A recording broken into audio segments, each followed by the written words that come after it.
ಬೆಲೆ ಏರಿಕೆ, ಪರಿಶಿಷ್ಟ ಸಮುದಾಯದ ಅನುದಾನ ದುರ್ಬಳಕೆ, ಅಲ್ಪಸಂಖ್ಯಾತರ ತುಷ್ಟೀಕರಣ ಮಾಡುತ್ತಿರುವ ರಾಜ್ಯ ಸರ್ಕಾರದ ವಿರುದ್ಧ ರಾಜ್ಯಾದ್ಯಂತ ಹಮ್ಮಿಕೊಂಡಿದ್ದ ಮೊದಲ ಹಂತದ ಜನಾಕ್ರೋಶ ಯಾತ್ರೆ ಯಶಸ್ವಿಯಾಗಿದೆ. ಮುಂದಿನ ಹಂತದಲ್ಲಿ ಮತ್ತಷ್ಟು ಹೋರಾಟ ನಡೆಸಲಾಗುವುದು ಎಂದು ಬಿಜೆಪಿ ರಾಜ್ಯಾಧ್ಯಕ್ಷ ಬಿವೈ ವಿಜಯೇಂದ್ರ ಬೆಂಗಳೂರಿನಲ್ಲಿಂದು ಹೇಳಿದ್ದಾರೆ.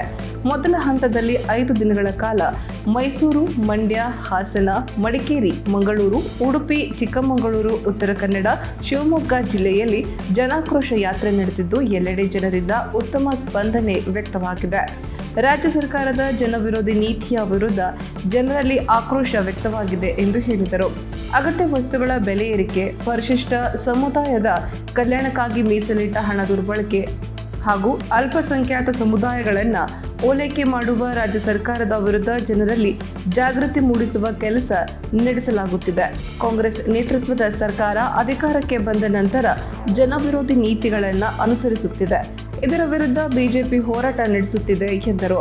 ಕಾಂಗ್ರೆಸ್ ಸರ್ಕಾರ ತನ್ನ ವೈಫಲ್ಯಗಳನ್ನು ಮುಚ್ಚಿಟ್ಟುಕೊಳ್ಳುವ ಸಲುವಾಗಿ ಕೇಂದ್ರ ಸರ್ಕಾರದ ಮೇಲೆ ಅನಗತ್ಯ ಅಪಪ್ರಚಾರ ಮಾಡುತ್ತಿದೆ ಎಂದು ಹೇಳಿದ ಅವರು, 9 ಜಿಲ್ಲೆಗಳ ಜನಾಕ್ರೋಶ ಯಾತ್ರೆ ಅವಧಿಯಲ್ಲಿ 1115 ಕಿಲೋಮೀಟರ್ ಪ್ರವಾಸ ಕೈಗೊಂಡಿದ್ದು, ಈ ಅವಧಿಯಲ್ಲಿ ಕೇಂದ್ರ ಸಚಿವರು, ರಾಜ್ಯ ನಾಯಕರು ಸೇರಿದಂತೆ ಪ್ರಮುಖರು ಪಾಲ್ಗೊಂಡಿದ್ದರು ಎಂದು ಅವರು ತಿಳಿಸಿದ್ದಾರೆ.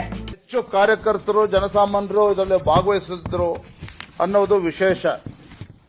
ಮತ್ತೊಂದು ವಿಶೇಷ ಏನಪ್ಪಾ ಅಂತ ಹೇಳಿದ್ರೆ, ಈ ಜನಾಕ್ರೋಶ ಯಾತ್ರೆ ರಾಜ್ಯದ ಜನರ ಗಮನ ಎಷ್ಟರ ಮಟ್ಟಿಗೆ ಸೆಳೆಯೋದ್ರಲ್ಲಿ ಯಶಸ್ವಿಯಾಗಿದೆ ಅಂತ ಹೇಳಿದ್ರೆ, ಸೋಷಿಯಲ್ ಮೀಡಿಯಾ ವ್ಯೂಸ್, ಸಾಮಾಜಿಕ ಜಾಲತಾಣದಲ್ಲಿ ಸುಮಾರು 3,50,00,000 ಜನ ಸಾಮಾಜಿಕ ಜಾಲತಾಣದಲ್ಲಿ ಅಂದ್ರೆ ಫೇಸ್ಬುಕ್, ಟ್ವಿಟರ್ನಲ್ಲಿ, ಯೂಟ್ಯೂಬ್ನಲ್ಲಿ ಈ ರೀತಿ ಜನ ವೀಕ್ಷಣೆ ಮಾಡಿರ್ತಕ್ಕಂಥದ್ದು.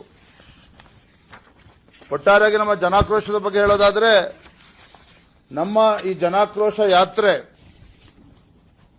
ರಾಜ್ಯದ ಆಡಳಿತ ಪಕ್ಷದ ವಿರುದ್ಧ, ಕಾಂಗ್ರೆಸ್ ಸರ್ಕಾರದ ವಿರುದ್ಧ, ಸಿದ್ದರಾಮಯ್ಯ ರಾಜ್ಯದ ಮುಖ್ಯಮಂತ್ರಿಗಳು ತೆಗೆದುಕೊಳ್ತಾ ಇರತಕ್ಕಂಥ ಒಂದು ಜನವಿರೋಧಿ ನೀತಿಗಳೇನಿದ್ದಾವೆ, ಬೆಲೆ ಏರಿಕೆ ಒಂದು ಕಡೆ, ಮತ್ತೊಂದು ಕಡೆ ಪರಿಶಿಷ್ಟ ಜಾತಿ, ಪರಿಶಿಷ್ಟ ಪಂಗಡಗಳ ಅಭಿವೃದ್ಧಿಗೆ ಮೀಸಲಿಟ್ಟಿರತಕ್ಕಂಥ ಹಣದ ಒಂದು ದುರುಪಯೋಗ ಏನಾಗಿದೆ, ಮತ್ತೊಂದು ಕಡೆ